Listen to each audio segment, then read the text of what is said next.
नमस्कार,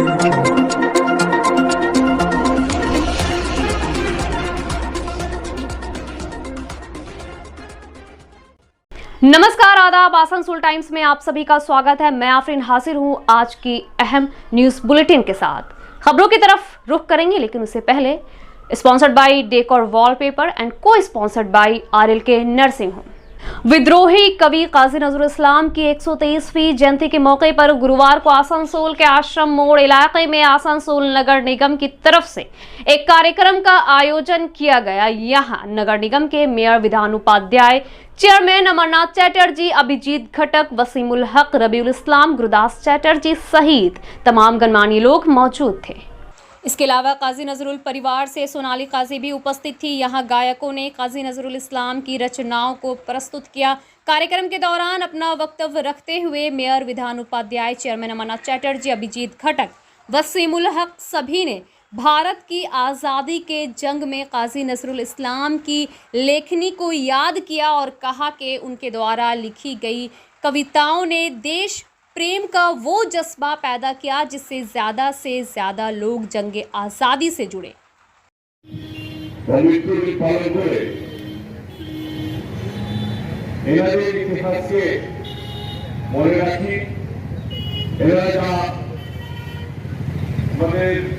দেশের জন্য সাধারণ মানুষের জন্য দেশের উন্নয়নের জন্য কবি মাধ্যমে লেখক মাধ্যমে যা করে গেছে সেটা কোনো আমরা ভুলতে না পারি এবং সেটাকে দিশা মাধ্যমে আগে এগিয়ে যায় উন্নয়নের দিকে। আজকে ভারতবর্ষের যে পরিস্থিতি, যে একদল মানুষের মধ্যে বিভাজন করছে, কিন্তু আমরা যদি কাজী নজরুল ইসলাম হোক, রবীন্দ্রনাথ হোক, কিন্তু যে মানুষের যে কর্মী বাজা লেখক সেগুলো পড়ে তাহলে আমরা দেখতে পাবো যে মানুষ মধ্যে কোনো ধর্ম, জাতি, ভাষা বিভাজন ছিল না। সেটাকে কাটিয়ে আমাদের উন্নয়নের দিকে এগোতে হবে, সেই দিশাকে চলতে হবে। আসানসোলের মহানগরী বিধান উপাধ্যায় মহাশয় যে সম্প্রীতির মধ্যে ভারতবর্ষকে তৈরি করতে হবে, যারা ভাবে সম্প্রীতির মধ্যে আমাদের এই শিল্পাঞ্চলকে তৈরি করতে হবে, তারা এই সমস্ত আজকের এখানে উপস্থিত হয়েছে। আসানসোল পৌর নিগম বারবার ভাবছেন যে কিভাবে এই সমস্ত মনীষীদের কথা বারবার ছড়িয়ে দেওয়া যায়। মাত্র 22টা বছরের জীবনী, লেখনীর জীবনী, যে কিভাবে আজও পৃথিবীর বুকের মধ্যে ইতিহাস হয়ে গেছে। যত আলোচনা করা যাবে, যত পর্যালোচনা করা যাবে, তত নতুন করে জানা যাবে ভারতবর্ষকে, তত জানা যাবে সংগ্রামের ইতিহাসকে, তত জানা যাবে সম্প্রীতির ইতিহাসকে। সাম্প্রদায়িকতার বিরুদ্ধে সম্প্রীতির কথা 1930 সালে পরাধীন ভারতবর্ষে লেখনীর মধ্যে তুলে ধরেছিলেন, যেটা আজও আমাদের কাছে খুবই প্রয়োজনীয় হয়ে উঠেছে। আমরা দেখছি ধর্মের নামে বারবার বিভাজন করে ভারতবর্ষকে পূর্ণ করে দেওয়া হচ্ছে, ভারতবর্ষের অর্থনীতিকে দুর্বল করে দেওয়া হচ্ছে। আজকে নজরুলকে প্রয়োজন রয়েছে, কবি নজরুলকে প্রয়োজন রয়েছে, আর ওই বিদ্রোহী ভাবকে আজকে প্রত্যেক মানুষের মধ্যে তুলে ধরার প্রয়োজনীয়তা রয়েছে। আমরা স্বাধীনতা সংগ্রামের ইতিহাসে দেখেছি, যখন গণবিষি হতো, যখন জনজোয়ার আসতো, যখন বিপ্লবীরা রাস্তায় নামতেন, এই সমস্ত কাজী নজরুল ইসলামের সেই বিদ্রোহী মন্ত্র দিয়ে তারা মাইলের পর মাইল ব্রিটিশ সৈন্যের বিরুদ্ধে লড়াইয়ের মধ্যে গান দিয়ে ভারতবর্ষকে এক নতুন দিশা দেখাবার জন্য তাদের যে আন্দোলনের যোগান দিয়েছিলেন কাজী নজরুল ইসলাম, তার জন্মদিনে আমরা উদযাপন করতে পেরে আমরা যেমন নিজেদের ধন্য মনে করি, এবং আজকে আসানসোল পৌর নিগমের পক্ষ থেকে ওনার চরণে কোটি কোটি প্রণাম জানিয়ে আমার ক্ষুদ্রই বক্তব্য হচ্ছে। আজকে সকালে মাল্যদানের মাধ্যমে এই অনুষ্ঠান আমরা করেছি। পরবর্তীকালে রবীন্দ্র হবে, সেখানে কর্মসূচি নেওয়া হয়েছে। আজকে কাজী নজরুল ইসলাম সম্পর্কে কিছু নেই। আসানসোলবাসী হিসাবে গর্বিত যে আমাদের পুরুলিয়াতে তিনি তার জীবনটা কাটিয়েছেন এবং বেশিরভাগ তিনি যা রচনা করেছেন সে আসানসোল এবং পুরুলিয়ার মাটি থেকে তিনি রচনা করেছেন। এবং একটা জিনিস আমরা সকলে জানি যে ভারতবর্ষের স্বাধীনতা সংগ্রামে তিনি যেভাবে হাতে কলম নিয়ে ব্রিটিশদের বিরুদ্ধে লড়াই করেছিলেন, যেভাবে ভারতবর্ষের স্বাধীনতা সংগ্রামীদের তিনি উদ্বুদ্ধ করেছিলেন ব্রিটিশদের বিরুদ্ধে লড়াই করার জন্য নানান আন্দোলনের মাধ্যমে, তার পরিচয় আমরা বারবার পেয়েছি তার লেখার মাধ্যমে। আজকে আবার কিন্তু কাজী নজরুল ইসলাম ততটাই প্রাসঙ্গিক যতটা তিনি স্বাধীনতা সংগ্রামের সময় ছিলেন, স্বাধীনতার আগে ছিলেন। আজকে একটা সরকার, একটা দল ভারতবর্ষের মাটিতে ভয়ঙ্কর নামে বিদ্বেষ ছড়াতে চাইছে। আজকে কিন্তু কাজী নজরুল ইসলাম তিনি আবার সেই ভারতবর্ষের যারা সম্প্রীতি পছন্দ করেন, যারা সাম্প্রদায়িকতার বিরুদ্ধে, তাদের উদ্বুদ্ধ করার জন্য, তাদের লড়াই করার জন্য আজকে আবার কিন্তু কাজী নজরুল ইসলাম সকলের প্রাসঙ্গিক হয়ে গেছে। তাই একজন কবি শুধুমাত্র যে ভারতবর্ষের কবি নয়, তিনি আজকে বিশ্বের কবি। বাংলাদেশ থেকে শুরু করে অন্যান্য রাষ্ট্রে, অন্যান্য দেশে তাকে কতটা সম্মান জানানো হয় যতটা আমরা ভারতবর্ষে জানাই। আজকে কাজী নজরুল ইসলাম আমাদের কাছে একজন বিদ্রোহী কবি হিসাবে পরিচিত। তাই আজকে তাকে সম্মান জানাতে পেরে আমরা নিজেরা সম্মানিত। আজকে তাকে আসানসোল মিউনিসিপ্যাল কর্পোরেশনের পক্ষ থেকে আমরা শ্রদ্ধা জানাই, সম্মান জানাই এবং আশা করব তার দেখানো পথে তিনি যে আমাদেরকে পথ দেখিয়েছেন সেই পথে আমাদের যে ভারতবর্ষ চলবে, ভারতবর্ষের মানুষ চলবে। এবং আমরা যেটা বলে থাকি যে আমাদের আসানসোল ভাতৃত্ববোধের শহর, সেই ভাতৃত্ববোধ যদি ভারতবর্ষে কেউ শিখিয়ে থাকে তার মধ্যে অন্যতম কাজী নজরুল ইসলাম। তাই তাকে সম্মান জানিয়ে আজকে আমি আমার বক্তব্য শেষ করছি। সকলে ভালো থাকুন, সুস্থ থাকুন। ধন্যবাদ। আমাদের প্রভৃতি ঘটক দিয়েছে, আমার রসিমূলক দিয়েছে। তো আমি যদি কাজী নজরুল ইসলাম সম্পর্কে মানে এখানে আগত সব মানুষকে বলার কিছু নেই। আসানসোল কর্পোরেশনের পক্ষ থেকে আজকে আমরা 123তম জন্মবার্ষিকী পালন করতে পেরে আমরা খুশি এবং আনন্দিত। এখানে আগত সকলকে, যারা নজরুল প্রেমী আছেন, যারা এসছেন সকাল সকাল, সকলকে অনেক অনেক অভিনন্দন এবং প্রীতি শুভেচ্ছা রইল। কর্পোরেশনের প্রধান যারা অফিসাররা রয়েছে সকলকে আমার অনেক অনেক অভিনন্দন এবং ধন্যবাদ। আমাদের চেয়ারম্যান অমর আছে, ডেপুটি মেয়র অভিজিৎ ঘটক আছে, ডেপুটি ওয়াসিমুল হক আছে, আমাদের সমস্ত কলিগের আছে, আমাদের কাউন্সিলররা আছে, সকলকে সাংবাদিক বন্ধুদের আমার অনেক অনেক ধন্যবাদ। যেহেতু এই প্রোগ্রামটা, এই অনুষ্ঠানটা রবীন্দ্র ভবনে সন্ধ্যে 6টা থেকে হবে, তাই সকলকে আমন্ত্রণ রইল, আপনারা সকলে ওখানে আসুন। এবং আমরা মানে আমাদের শুধু আসানসোলের গর্ব নয়, পশ্চিম বাংলার গর্ব নয়, আমাদের ভারতবর্ষের গর্বমতী। ওনাকে আমরা শুধু জন্ম এবং মৃত্যু এই দুটো দিনে শুধু পালন করলে ওনার প্রতি আমাদের যেটা কৃতজ্ঞতার স্বীকার সেটা কিন্তু হবে না। ওনাকে কিন্তু আমাদের প্রত্যেক দিন, পুরা বছর 24 ঘন্টা আমাদেরকে ওনার যে বাণী, ওনার যে কবিতা, ওনার যে গান, সেগুলোকে কিন্তু আমাদের বাস্তব জীবনে নিয়ে আসতে হবে। তাই এখানে আগত সকলকে আমার অনেক অনেক শুভেচ্ছা এবং অভিনন্দন রইল। এবং আমাদের মহান কবি, আমাদের ভারতবর্ষের মনীষী, ওনাকে আমার প্রমাণ সকলকে ধন্যবাদ। নমস্কার।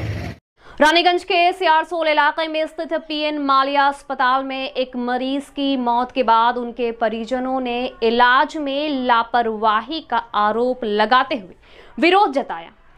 इनका कहना है कि उनके परिवार के सदस्य लक्ष्मी बावरी की मौत अस्पताल में गलत इलाज के कारण हुआ है।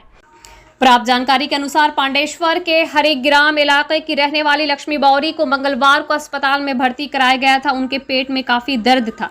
परिवार के सदस्यों ने बताया कि इलाज कर रहे चिकित्सक डॉक्टर टीके रॉय ने उनको बताया था कि महिला की हालत काफी नाजुक है और फौरन 3 बोतल खून की जरूरत है।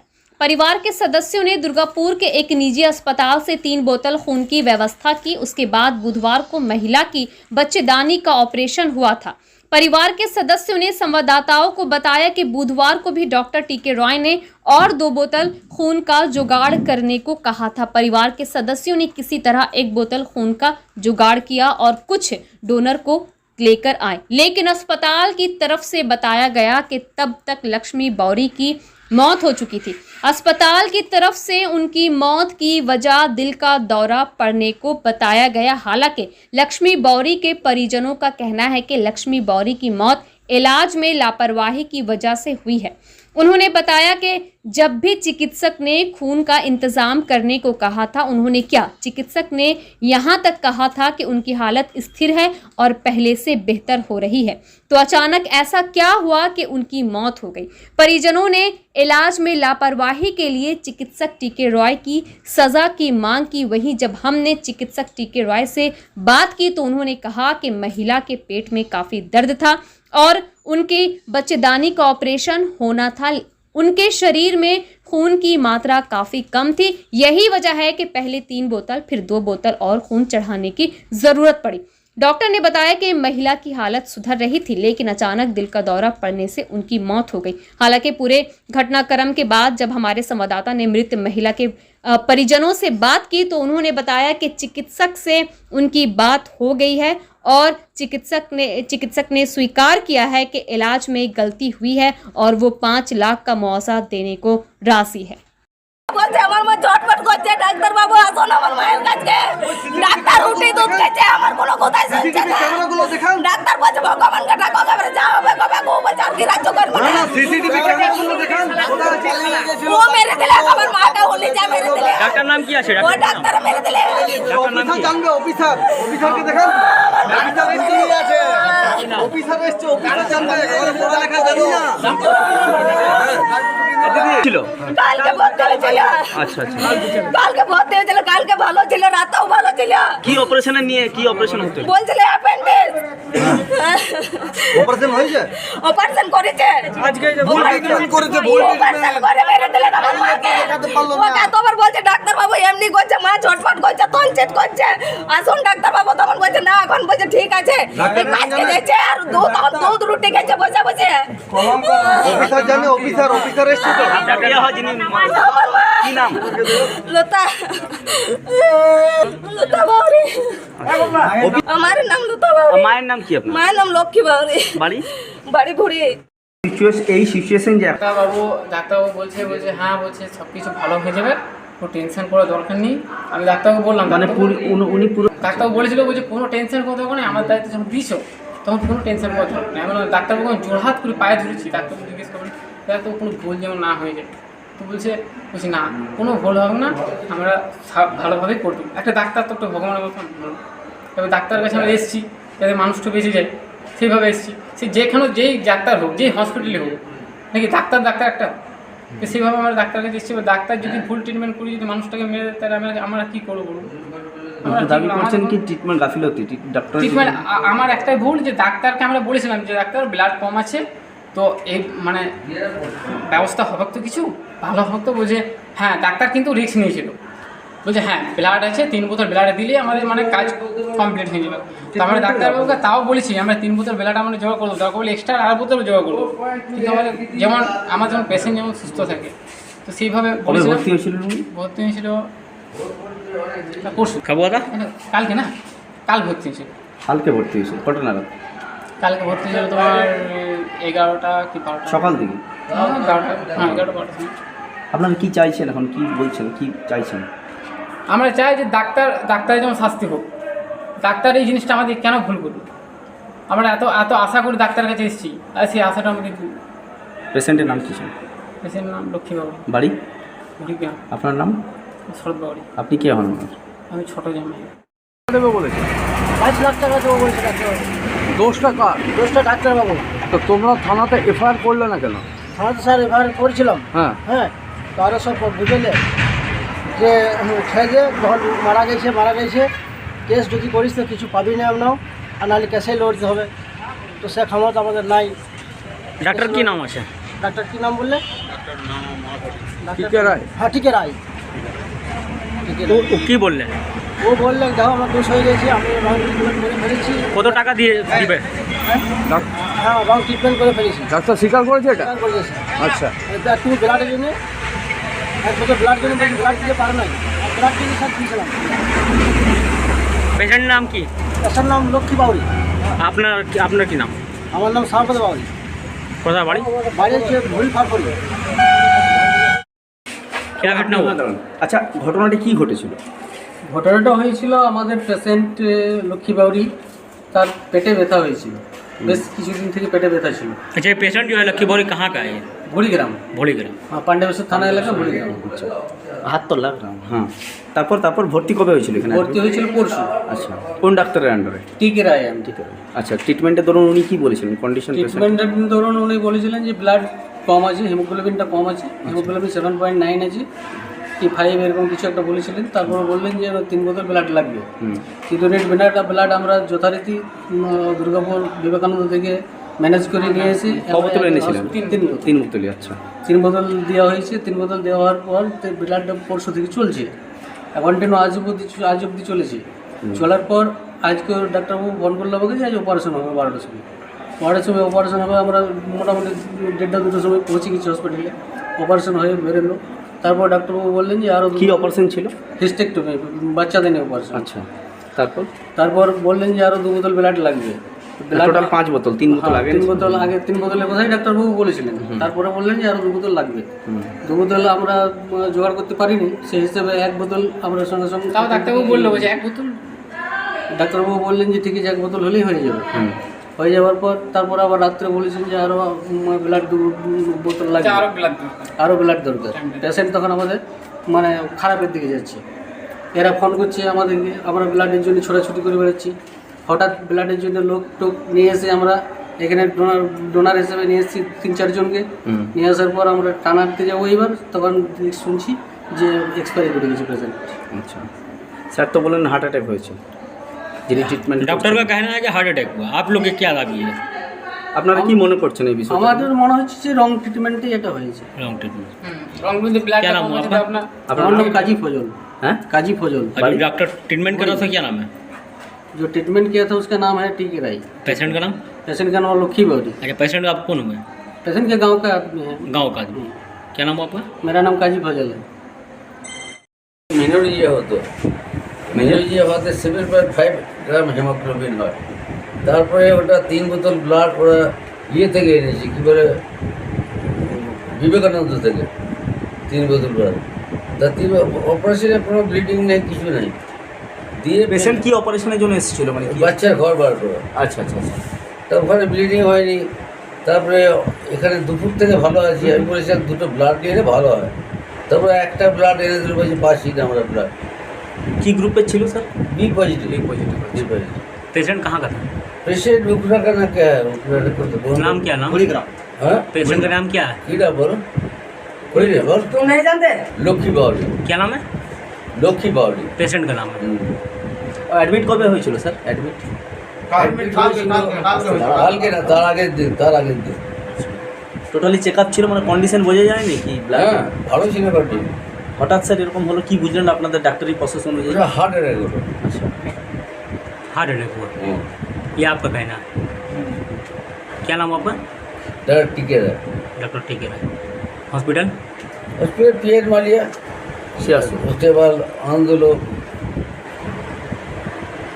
बंगाल में एसएससी में भ्रष्टाचार का आरोप लगाते हुए आज भाजपा की तरफ से श्रीकांत मैदान के निकट स्थित डीआई दफ्तर को एक ज्ञापन सौंपा गया। इस मौके पर आसनसोल दक्षिण की विधायक अग्निमित्रा पॉल, भाजपा जिला अध्यक्ष दिलीप दे, बप्पा चैटर्जी, भीगू ठाकुर, तमाम भाजपा नेता, कार्यकर्ता और समर्थक उपस्थित रहे।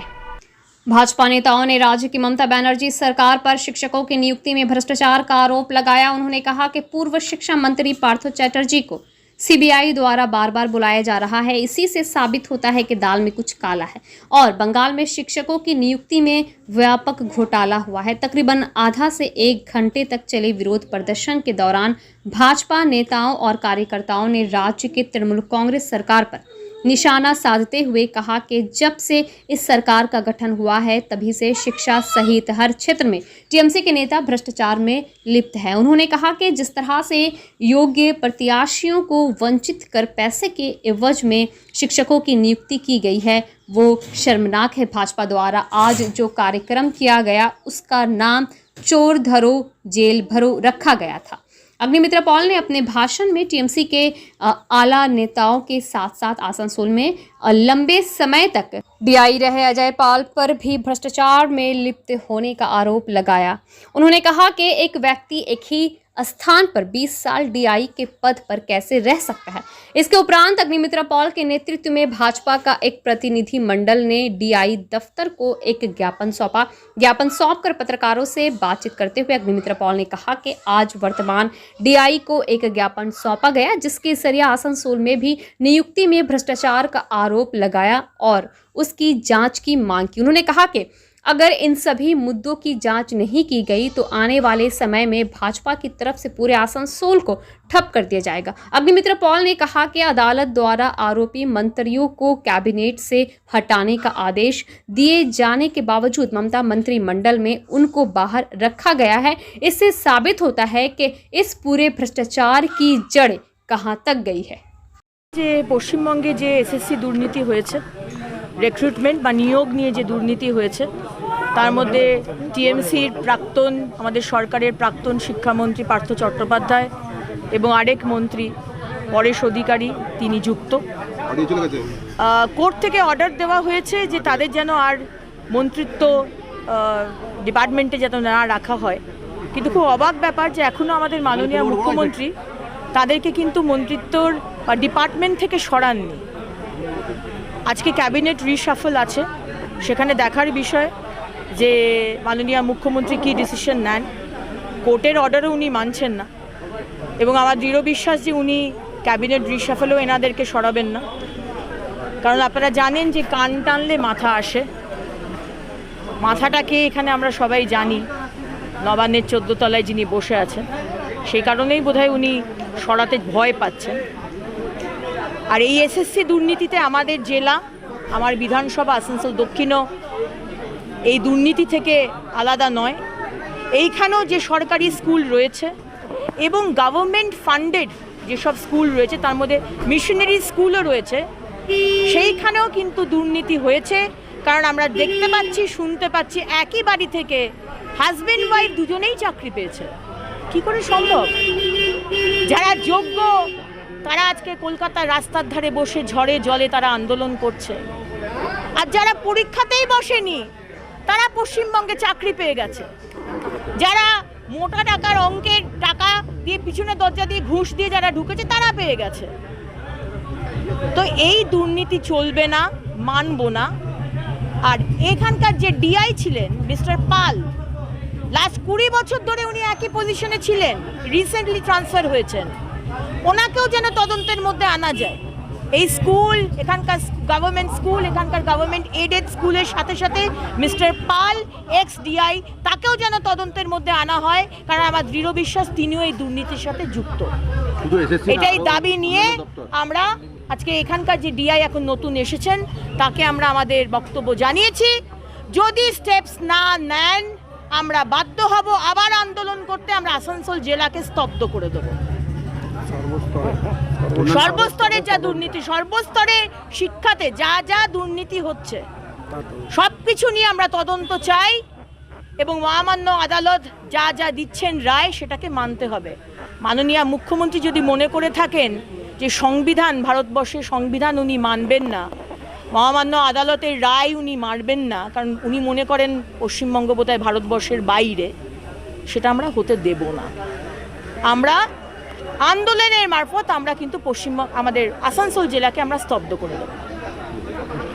आज आसनसोल के आश्रम मोड़ पर स्थित एक निजी होटल के सभागार में लाइफलाइन मल्टी स्पेशलिटी हॉस्पिटल की तरफ से एक संवाददाता सम्मेलन किया गया। इस मौके पर प्रख्यात चिकित्सक डॉक्टर जयंत भट्टाचार्य त्रिशनांकु राय पत्रकारों से रूबरू हुए। लाइफलाइन मल्टी स्पेशलिटी हॉस्पिटल के अधिकारियों ने बताया कि बहुत जल्द आसनसोल के काली पहाड़ी इलाके में भी एक मल्टी स्पेशलिटी हॉस्पिटल का निर्माण होने जा रहा है।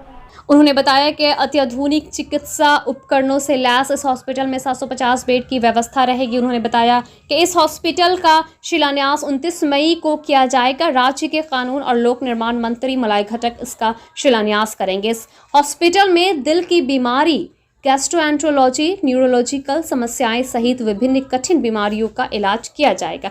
यहां एम्स जैसे सुविख्यात अस्पतालों से चिकित्सकों को लाया जाएगा जो पूरे समय यहां मरीजों को सेवा प्रदान करेंगे। लाइफलाइन मल्टी स्पेशलिटी हॉस्पिटल की तरफ से बताया गया कि यहां पर स्वास्थ्य साथी कार्ड की भी सुविधा उपलब्ध रहेगी। इसके साथ ही उन्होंने कहा कि यहां एक पैरामेडिकल कॉलेज और नर्सिंग ट्रेनिंग कॉलेज का भी निर्माण किया जाएगा। नर्सिंग ट्रेनिंग कॉलेज में 3 साल का प्रशिक्षण देकर नर्सों को तैयार किया जाएगा। 2023 के जून महीने तक इस अस्पताल में चिकित्सकीय सेवा प्रदान करना शुरू हो जाएगा।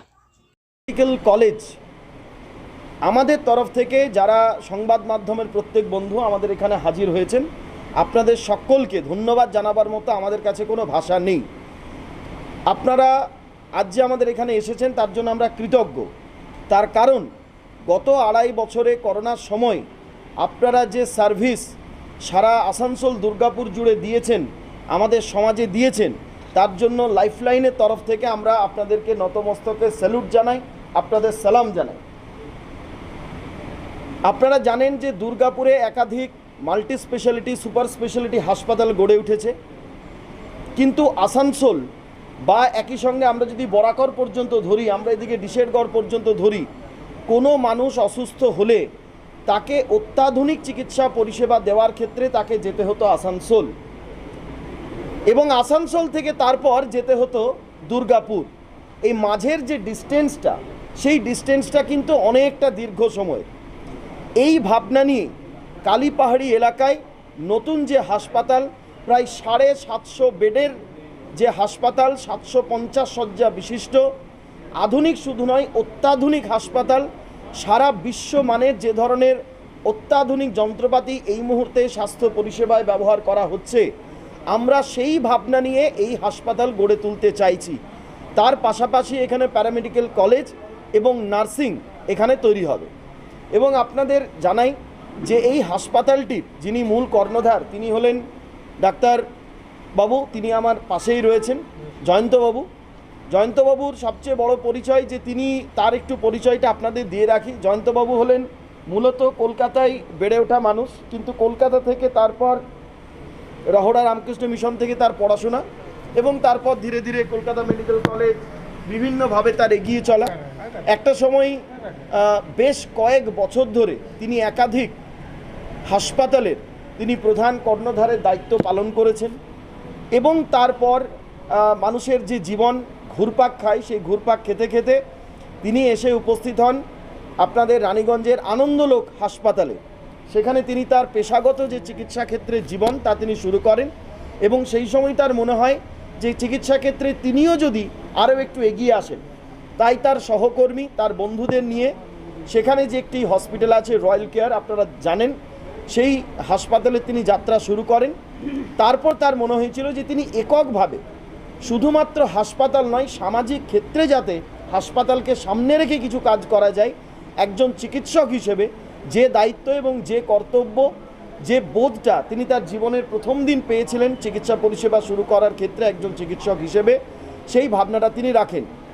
তারপরেই 2020 সালে তিনি ভেবেছিলেন এই হাসপাতালটি শুরু করবেন, কিন্তু করোনার কারণে সেটা শুরু করা যায়নি। 2022 আগামী 29 তারিখ সকাল 9টায় এই যে হাসপাতাল তার শুভ শিলান্যাসের অনুষ্ঠান, ভিত্তিপ্রস্তর স্থাপন করবেন রাজ্যের মাননীয় মন্ত্রী মলয় ঘটক, একই সঙ্গে এডিডিএর চেয়ারম্যান মাননীয় তাপস বন্দ্যোপাধ্যায়, একই সঙ্গে আপনাদের আসানসোলের যিনি মহানাগরিক অর্থাৎ বিধান উপাধ্যায় সহ এই এলাকার বিশিষ্ট ব্যক্তিবর্গ এবং পশ্চিম বর্ধমান জেলা শুধু নয়, সারা দক্ষিণবঙ্গের চিকিৎসা ক্ষেত্রের বিশিষ্ট মানুষজন সেদিন উপস্থিত থাকবেন এবং আমরা আশা করি যে আমরা তো থাকবই, আপনাদের সঙ্গে নিয়ে আমাদের পথ চলাটা যেন আরও সুদৃঢ় হয়। আর শুধুমাত্র হাসপাতাল হবে, চিকিৎসা হবে এসব তো আছেই, আমাদের উদ্যোগটা হচ্ছে সমাজের জন্য আমরা যাতে কিছু কাজ করতে পারি। আপনাদের সঙ্গে এই মুহূর্তে ডাক্তার জয়ন্তবাবু রয়েছেন, ডাক্তার জয়ন্ত ভট্টাচার্য। কি ভাবনা নিয়ে, কি তার মোটো, কেন তিনি হাসপাতালটি গড়ে তুলছেন, আপনারা সরাসরি তার কাছ থেকে এবার জেনে নিন। হসপিটাল গড়ে তোলার উদ্যোগটা কিন্তু মাঝখানে করোনার 3টে ঢেউ আসার জন্য এবং লকডাউন ইত্যাদি পরিস্থিতির জন্য আমাদের কাজ পিছিয়ে যায়। অবশ্যই 2022-এ আমরা ফেব্রুয়ারি মাস থেকে কাজটা শুরু করেছি।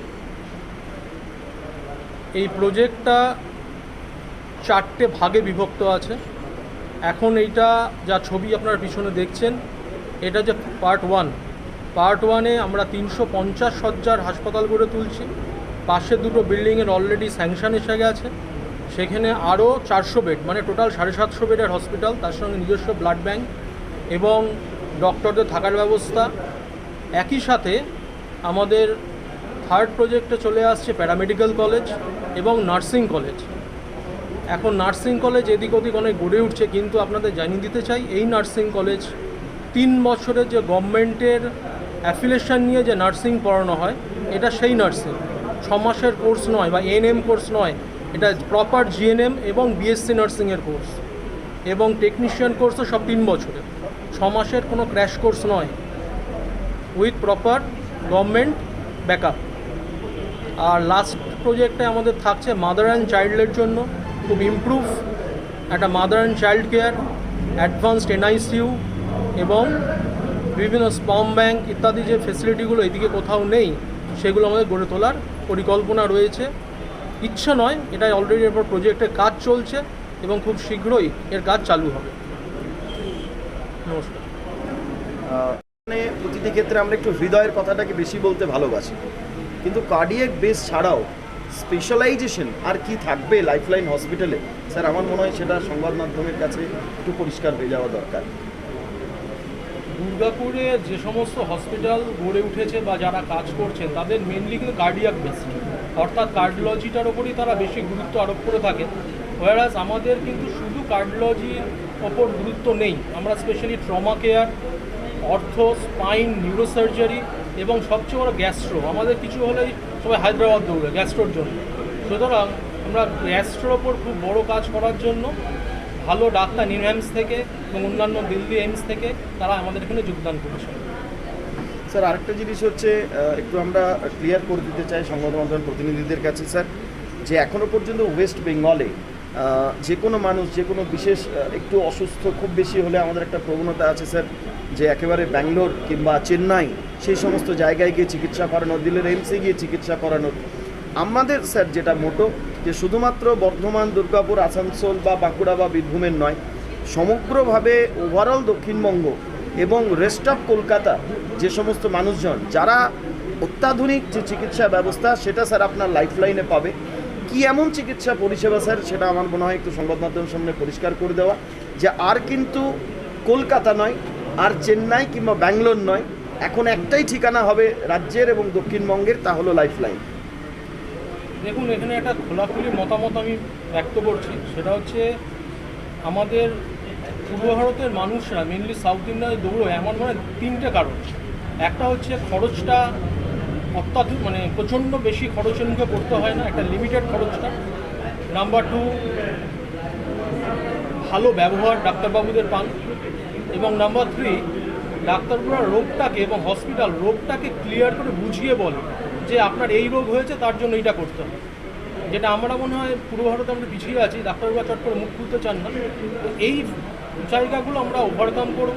এবং আমি আবার বলছি, শুধু কার্ডিওলজি নয়, কার্ডিওলজি ছাড়াও আমাদের অর্থ, স্পাইন, নিউরো, গ্যাস্ট্রো, নিওনাটোলজি এইসবের ওপর আমাদের বেশি গুরুত্ব আমরা দিচ্ছি, যার জন্য আমাদের মনে হয় না যে মানুষকে আর বারবার করে অত দূর দূরান্তে খরচা করে দৌড়তে হবে।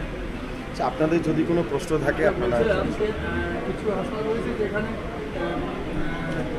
আধুনিক মেশিনপত্র রয়েছে কিন্তু সেখানে চালানো আপনারা তো বলি যে লোকাল চিকিৎসকরা যেমন থাকছেন তারা তো নিশ্চয়ই part of our community and part of our project. আমরা বাইরে থেকে, আমি একটু আগে মেনশন করলাম, সাউথ ইন্ডিয়া থেকে এবং দিল্লি এইমস থেকে বহু নামি নামি চিকিৎসক আমাদের এখানে হোল টাইম হিসেবে জয়েন করছে, whole time not part time, whole time আর উইথ স্যালারি এখানে জয়েন করছেন, তারা থাকবে। ऑलरेडी यहाँ पर आसनसोल में डिस्ट्रिक्ट जो हॉस्पिटल है मल्टी स्पेशलिटी इससे एक्स्ट्रा आप लोग का क्या हॉस्पिटल में क्या सुविधा दी जाए? दोनों में बहुत फ़र्क है, बहुत ज़्यादा अंतर है। नंबर 1 है मैन पावर, यहाँ पे डेडिकेटेड मैन पावर काम करेंगे, ठीक है। डॉक्टर, पैरामेडिक्स, नर्सेस, टेक्नीशियन होलर एकदम जो अप टू मार्क होगा। Number 1 machineries up to mark है। नंबर 3 सबसे ज़्यादा है आपका जो केयर, जो पेशेंट को लोग केयर देते हैं, सिस्टर लोग, ये केयर में भी आप लोग बहुत फ़र्क होगा। गुरुवार को आसनसोल के आश्रम मोड़ इलाके में स्थित एक निजी होटल में पश्चिम बर्धमान जिला AIMIM की तरफ से एक संवाददाता सम्मेलन किया गया। यहां जिलाध्यक्ष दानिश अजीज के नेतृत्व में किए गए संवाददाता सम्मेलन में 6 अप्रैल को बनी नई जिला कमेटी के मेंबरों के साथ मीडिया का परिचय कराया गया। दानिश अजीज ने कहा कि 6 अप्रैल को ही पश्चिम बर्धमान जिला की नई कमेटी का गठन कर लिया गया था, लेकिन रमज़ान महीने के कारण संवाददाता सम्मेलन नहीं किया जा सका था। उन्होंने कहा कि इस नई कमेटी का मकसद पश्चिम बर्धमान जिले में इंसाफ और न्याय की प्रतिष्ठा करना है। उन्होंने कहा कि बंगाल में भाजपा और तृणमूल कांग्रेस में कोई फर्क नहीं है, दोनों ही एक दूसरे के पूरक हैं। वहीं दानिश अजीज ने बालू के अवैध कारोबार सहित अन्य अवैध कारोबारों में तृणमूल कांग्रेस के आला नेताओं के संलिप्त होने का आरोप लगाया और इसकी जांच की मांग की है। आज नई डिस्ट्रिक्ट कमेटी का गठन किया गया जी, इसके पीछे क्या सोच रही आप? इसके पीछे क्या सोच रही आप? आज हम लोगों ने पश्चिम बर्धमान डिस्ट्रिक्ट का जो भी नई कमेटी बनी थी 6 अप्रैल को, उसका आज हम लोगों ने आपका अपॉइंटमेंट लेटर देकर सबको सम्मानित किया है। आज हमारा मकसद और मनसब यही है कि आप सबके सामने सबको लाया जाए, हमारे लीडरशिप को लाया जाए, जो लीडर्स उभर कर आगे आना चाह रहे हैं और बढ़ चढ़कर हिस्सा लेना चाह रहे हैं, काम करना चाह रहे हैं, उन्हें हम लोग मौका देना चाहते हैं। बैरिस्टर असदुद्दीन अवैसी साहब के निर्देश पे और उन्हीं के आदेश पे आज हम लोगों ने ये प्रेस कॉन्फ्रेंस करके प्रेस रिलीज़ किया था। 6 अप्रैल को हम लोगों ने प्रेस में भी दिया था कि हमारा डिस्ट्रिक्ट कमेटी आ गया है, लेकिन ड्यू टू रमज़ान हम लोग प्रेस मीट नहीं कर पाए थे, लेकिन आज वो सुनहरा मौका मिला है आप सबके माध्यम से। आप सबका शुक्रगुजार करते हुए आज हम लोगों ने प्रेस मीट रखा। आप देख रहे हैं कि हम लोग वर्किंग प्रेसिडेंट, वाइस प्रेसिडेंट सब बनाया है हम लोगों ने, और उम्मीद करते हैं आने वाले दिनों में ये संगठन और भी आगे बढ़ चढ़कर काम करेगा। तो जिस तरह के अभी कहा गया, कल ही AIMIM की तरफ से बयान आया था कि कांग्रेस और भाजपा दोनों ने ही इस देश में प्रॉब्लम क्रिएट किया है। तो आने वाले समय में पश्चिम बंगाल की अगर बात करें तो यहाँ पे आपका सबसे बड़ा प्रतिद्वंदी कौन होगा, तृणमूल कांग्रेस या भाजपा? तृणमूल कांग्रेस और बीजेपी ये दोनों ही एक ही पार्टी आप बोलिए तो ज़्यादा बेहतर है, क्योंकि ये दोनों ही आपस में मिलजुल कर जॉइंट वेंचर में ये पॉलिटिक्स चला रही है बंगाल के अंदर। कभी तुम खुश हो, कभी मैं खुश हो जाऊँ, कभी तुम अच्छे रहो, कभी मैं अच्छा हो जाऊँ, कभी तुम बुरे हो जाओ, कभी मैं बुरा हो जाऊँ। यही पॉलिटिक्स बंगाल में भाजपा और तृणमूल कांग्रेस मिलजुल कर चला रही है। आप देखिए ऐसे ऐसे कारनामे हमारे पश्चिम बर्धमान में अंजाम दिया जा रहा है। क्राइम रेट इतना बढ़ चुका है, यहाँ के लॉ एंड मिनिस्टर जो हैं, लेबर एंड लॉ मिनिस्टर जो हैं, उनके क्षेत्र में इतना कानून व्यवस्था सही नहीं है, वो बंगाल को क्या सही रखेंगे? मलय घटक जी अपने क्षेत्र को सही नहीं रख पा रहे, वो बंगाल को क्या सही रखेंगे और पश्चिम बर्धमान को क्या सही रखेंगे? इसके खिलाफ आने वाले समय में इस कमेटी का क्या रोल रहेगा? आने वाले समय में हमारे कमेटी का उद्देश्य जो रहेगा, माफिया राज को ख़त्म करना है, माफिया राज को ख़त्म करना है और बढ़ चढ़कर जो दुर्नीतियाँ हो रही है आम जनता के खिलाफ, गरीब असहाय मजबूर लोगों के खिलाफ, उसका पुरजोर विरोध करते हुए हमारा कमेटी काम करेगा। जैसा कि आपको एक छोटा सा एग्जांपल बता दें, कल कुल्टी में एक न्यूज़ में मैं देख रहा था, ANM न्यूज़ बोल के है, उसमें एक न्यूज़ आया कि कुछ लोग साइकिल में कोयला लेकर जा रहे थे। उनसे जब पूछा गया कि ये कोयला किसका है तो वो बोलते हैं बड़े साहब का है। तो मेरा सवाल पश्चिम बर्धमान के आज इस जगह से यही है कि ये बड़े साहब कौन है? क्या ये मंत्री मलय घटक जी हैं, या विधान उपाध्याय है, या कलकत्ता में बैठे अभिषेक बनर्जी हैं? ये तीनों में से कौन है? कौन बड़ा साहब इसका कोयला का काला बाजारी कर रहा है कलकत्ता में बैठकर या आसनसोल में बैठकर? कौन सा मंत्री, कौन सा एमएलए, कौन सा डिस्ट्रिक्ट प्रेसिडेंट, कौन सा नेता मिला हुआ है?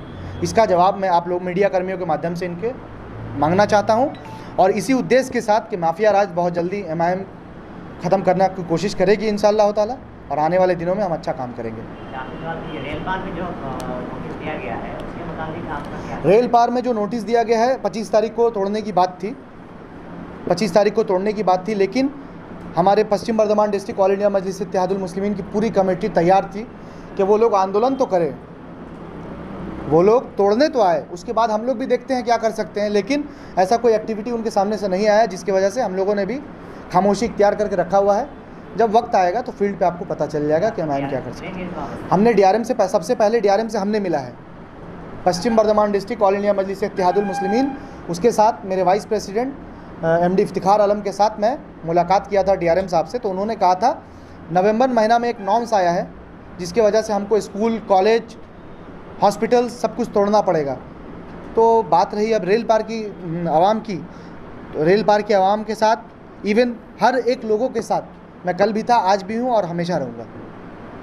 विद्रोही कवि काजी नजरुल इस्लाम की जयंती के अवसर पर गुरुवार को डीवाईएफआई की तरफ से आश्रम मोड़ पर स्थित उनकी प्रतिमा पर माल्यार्पण किया गया। इस मौके पर डीवाईएफआई नेता विक्टर आचार्य ने कहा कि आज की तारीख में हिंदुस्तान में सबसे ज्यादा जरूरत काजी नजरुल इस्लाम जैसे लोगों के आदर्शों पर चलने की है। उन्होंने सांप्रदायिक सौहार्द की एक मिसाल कायम की थी। उन्होंने अपने जीवन और अपनी रचनाओं से मजहबों के बीच की दीवार को तोड़ने का काम किया था, लेकिन आज भारत में मजहब के नाम पर लोगों को बांटने का काम किया जा रहा है। ऐसे में हम सबको काजी नजरुल इस्लाम और रविंद्रनाथ टैगोर जैसे महान विभूतियों के आदर्शों पर चलने की ज़रूरत है, ताकि इस हिंदुस्तान के युवाओं को धर्म के नाम पर बहकाया ना जा सके और उनके लिए रोजगार, शिक्षा जैसी बुनियादी चीज़ों की व्यवस्था।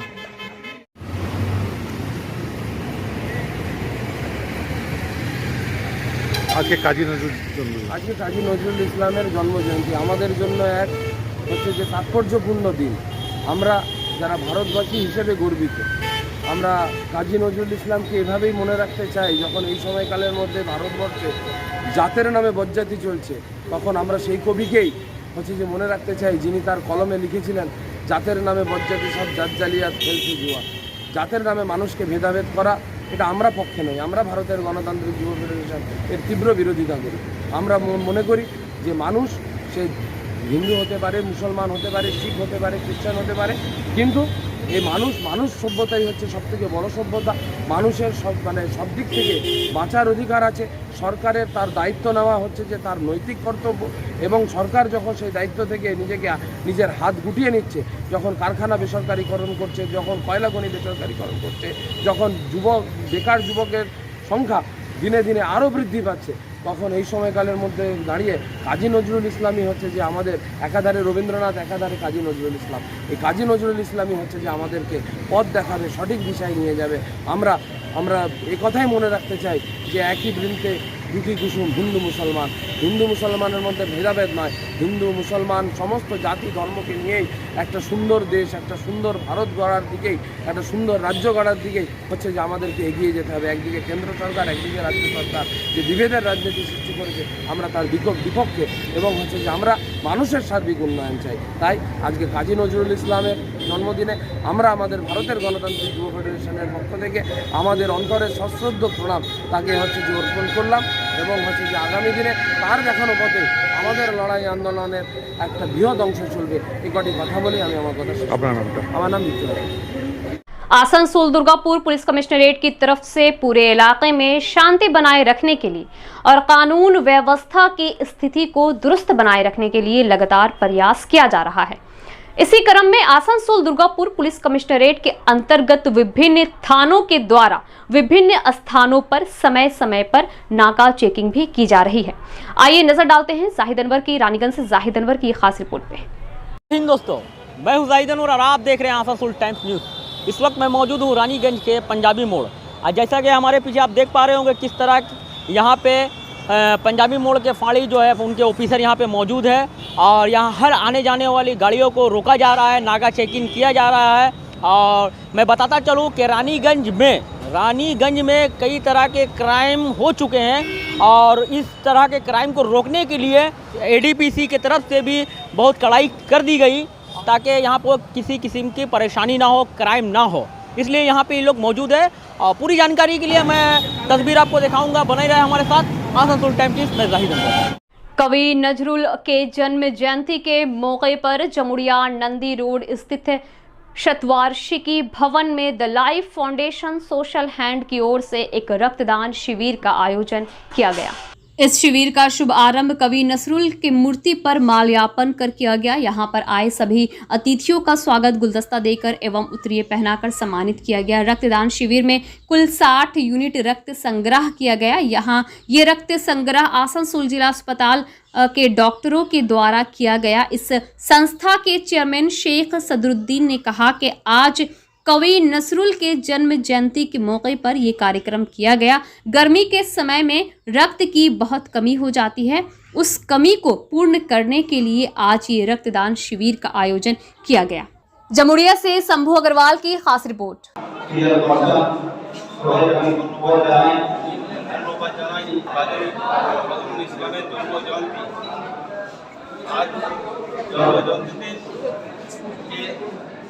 ভাষায় বুঝিয়েছেন এখানে হিন্দু মুসলিমকে হ্যাক করার কথা বলেছেন, তিনি বুঝিয়েছেন এখানে মানুষের থেকে কোনো জিনিস হতে পারে না। তাই তারা যে এই লাভ ফাউন্ডেশনের পক্ষ থেকে যে এত সুন্দর একটা সিদ্ধান্ত নিয়েছে, এই সিদ্ধান্ত মানুষের পক্ষে সিদ্ধান্ত। আমরা জানি ব্লাড ডোনেশন ক্যাম্প করা মানুষ মানে একটা মানুষকে জীবন দান করা, এই যে মহান উদ্যোগ, এই যে মহান চিন্তাধারা, এই যে ইনারা যে সমাজের পক্ষে যে কাজটা করছে তাদেরকে আমি সাধুবাদ জানাই। আমরা যখন কোনো মানুষের কোনো অসুবিধার মধ্যে পড়ে যখন কোনো ডিস্ট্রিক্ট হসপিটালে কোনো পেশেন্টকে আমরা যখন পাঠাই যখন ব্লাডের নিয়ে কথা বলি যে আমাদের ব্লাড ব্যাঙ্কে যখন ব্লাড নেই আপনারা ডোনার পাঠান, তখন যারা ডোনার করে তাদেরকে আমি ধন্যবাদ জানাচ্ছি, যারা ডোনেশন করে তাদেরকে আমি ধন্যবাদ জানাচ্ছি। আজ 11ই জ্যৈষ্ঠ বিদ্রোহ কবি কাজী নজরুল ইসলামের জন্মদিন 123তম। সেই উপলক্ষে আমরা দি লাইফ ফাউন্ডেশনের তরফ থেকে আজ ব্লাড ডোনেশনের ক্যাম্প এখানে অনুষ্ঠিত করছি। কতগুলো লোক এখন পর্যন্ত রক্ত দিল? টোটাল এখানে 60 ইউনিট ব্লাড আজকে নেওয়ার কথা আছে। এখনো পর্যন্ত কত দিল? এখনো পর্যন্ত প্রায় 15-20 জন হয়ে গেছে। লাইফ ফাউন্ডেশন কি মানে প্রোগ্রামটা হয়? লাইফ ফাউন্ডেশন সারা বছরই কিছু না কিছু প্রোগ্রাম হয়েই থাকে। এর আগেও ব্লাড ডোনেশন ক্যাম্প হয়েছে, ফুটবল খেলা হয়েছে, কম্বল বিতরণ হয়েছে, শাড়ি বিতরণ হয়েছে, বাচ্চাদের বই বিতরণ হয়েছে, হ্যান্ডিক্যাপদের তোমার ওই যে চলারি সাইকেল সেসব বিতরণ হয়েছে। একটার পর একটা কাজ লেগেই আছে। আমরা এর আগে করোনার সময় প্রায় 13 লক্ষ টাকার চাল ডাল আমি বিলি করেছিলাম এবং বন্যা ত্রাণের জন্য আপনার ওই সুন্দরবন এলাকায় যে বকখালিতে ওইখানে প্রায় 6 লক্ষ টাকার সামান দিয়ে এসেছিলাম এই দি লাইফ ফাউন্ডেশনের তরফ থেকে। আপনার নাম পরিচয়? আমার নাম S K Sadruddin, the life foundation social hand chairman.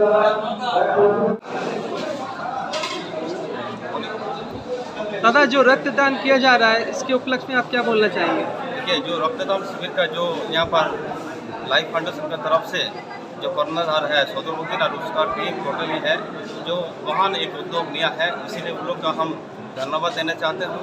इसलिए कि हम लोग जब डिस्ट्रिक्ट हॉस्पिटल में किसी काम के लिए जब फ़ोन करते हैं, जब कोई पेशेंट का हम लोग भेजते हैं तो डोनर खोजते हैं।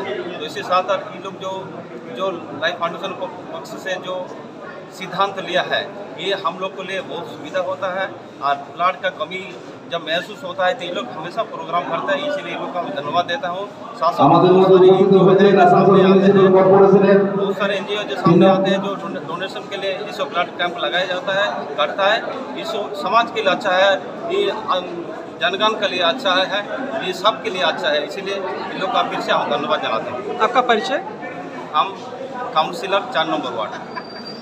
ये थे आज की कुछ अहम खबरें। दीजिए इजाजत, लेकिन जाने से पहले अगर आपने हमारे चैनल आसनसोल टाइम्स को सब्सक्राइब नहीं किया है तो सब्सक्राइब करें, ताकि आपको आसपास की खबरें सबसे पहले पहुंचे। और हाँ, लाइक और शेयर करना भी ना भूलें। धन्यवाद।